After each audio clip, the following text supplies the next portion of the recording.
In a world that's constantly buzzing with noise, notifications, and the pressure to perform, have you ever noticed that some places just feel quieter? Not just in volume, but in their very soul. Many parts of Europe, from the serene forest of Finland to the orderly cities of Germany, have a unique and profound relationship with silence and privacy. It's not about being unfriendly or cold. It's a cultural perspective that values introspection, personal space, and meaningful connection over constant noise. This is the story of Europe's culture of quiet and why it might be one of its most powerful, unspoken virtues.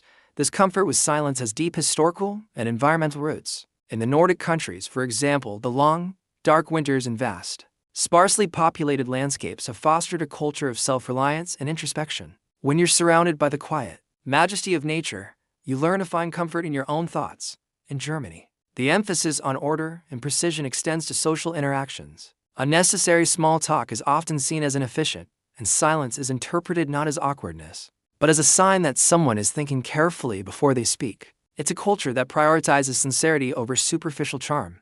This manifests in everyday life in countless ways. On public transport in cities like Berlin or Stockholm, you'll notice that most people are sitting quietly reading, listening to music, or simply looking out the window. Loud phone conversations are rare and often met with disapproving glances. It's an unspoken agreement to respect the personal space of others, even in a crowded train car. This extends to neighborhoods as well. In many residential areas, there are designated quiet hours, and making excessive noise can lead to a polite but firm complaint from a neighbor. It's about creating a predictable and peaceful environment for everyone. This respect for privacy also shapes how relationships are built. In many European cultures, friendship is a deep and long-term commitment, not a casual numbers game. People may take longer to open up, and they are often more guarded with their personal information. Topics like salary, personal finances, or family problems are considered highly private and are only discussed with very close friends or family. This isn't about secrecy, it's about respecting boundaries. The logic is that trust and loyalty are built through reliability and shared experiences, not through constant communication or the oversharing of personal details.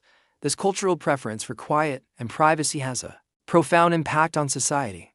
It creates a space for deeper, more meaningful conversations when they do happen. Because small talk is less common, when someone does engage you in conversation, it's often because they genuinely have something to say.